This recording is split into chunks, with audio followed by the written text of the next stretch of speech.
Thank you.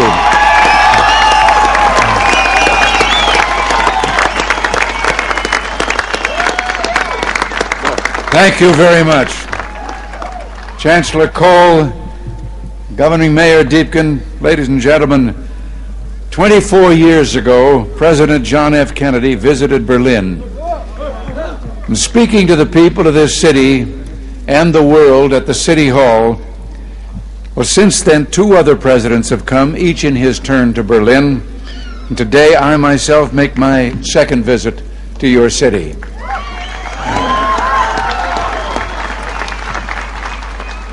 We come to Berlin, we American presidents, because it's our duty to speak in this place of freedom.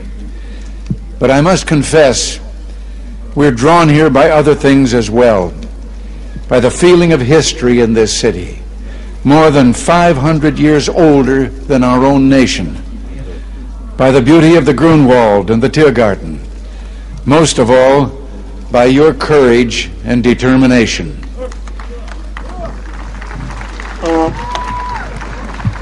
Perhaps the composer Paul Linke understood something about American presidents. You see, like so many presidents before me, I come here today because wherever I go, whatever I do, ich hab noch keinen Koffer in Berlin.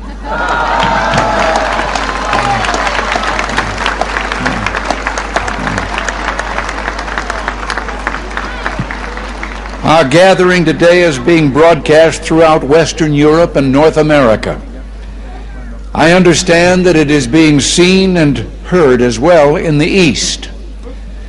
To those listening throughout Eastern Europe, I extend my warmest greetings and the goodwill of the American people. To those listening in East Berlin, a special word. Although I cannot be with you, I address my remarks to you just as surely as to those standing here before me.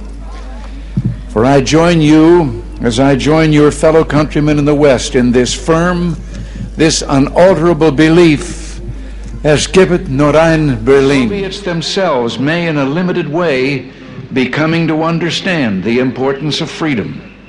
We hear much from Moscow about a new policy of reform and openness. Some political prisoners have been released. Certain foreign news broadcasts are no longer being jammed. Some economic enterprises have been permitted to operate with greater freedom from state control. Are these the beginnings of profound changes in the Soviet state, or are they token gestures intended to raise false hopes in the West or to strengthen the Soviet system without changing it? We welcome change and openness, for we believe that freedom and security go together, that the advance of human liberty can only strengthen the cause of world peace. There is one sign the Soviets can make that would be unmistakable, that would advance dramatically the cause of freedom and peace. General Secretary Gorbachev, if you seek peace, if you seek prosperity for the Soviet Union and Eastern Europe, if you seek liberalization, come here to this gate. Mr. Gorbachev, open this gate.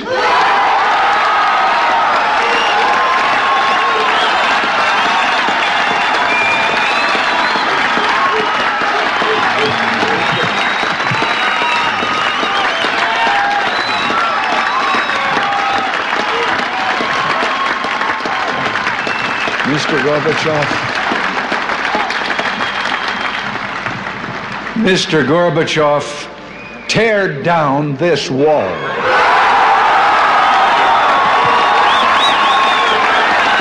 To open Berlin still further to all Europe, East and West, let us expand the vital air access to this city, finding ways of making commercial air service to Berlin more convenient, more comfortable, and more economical. We look to the day when West Berlin can become one of the chief aviation hubs in all Central Europe. With our French With our French and British partners, the United States is prepared to help bring international meetings to Berlin.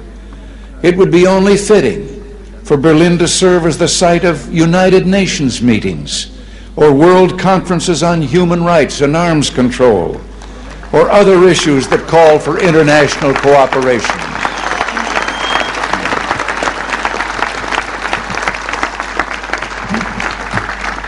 There is no better way to establish hope for the future than to enlighten young minds, and we would be honored to sponsor summer youth exchanges, cultural events, and other programs for young Berliners from the East.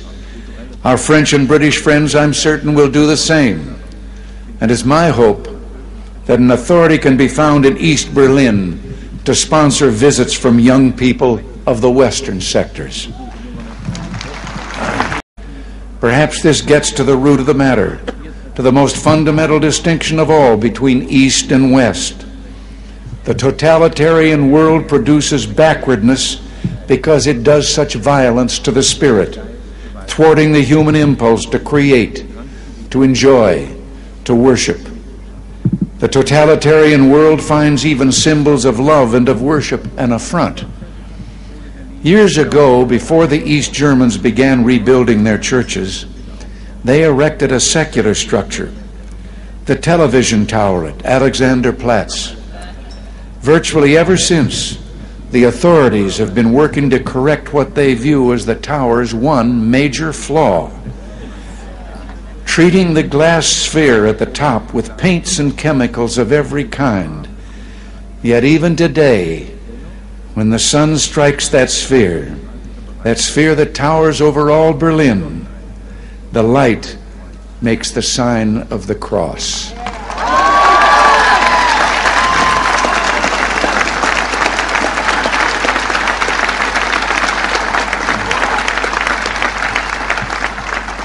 There in Berlin, like the city itself, symbols of love, symbols of worship cannot be suppressed. As I looked out a moment ago from the Reichstag, that embodiment of German unity, I noticed words crudely spray-painted upon the wall, perhaps by a young Berliner.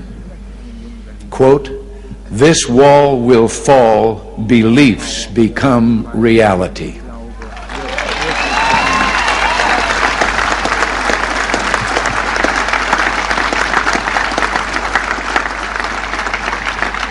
Yes, across Europe this wall will fall, for it cannot withstand faith, it cannot withstand truth. The wall cannot withstand freedom.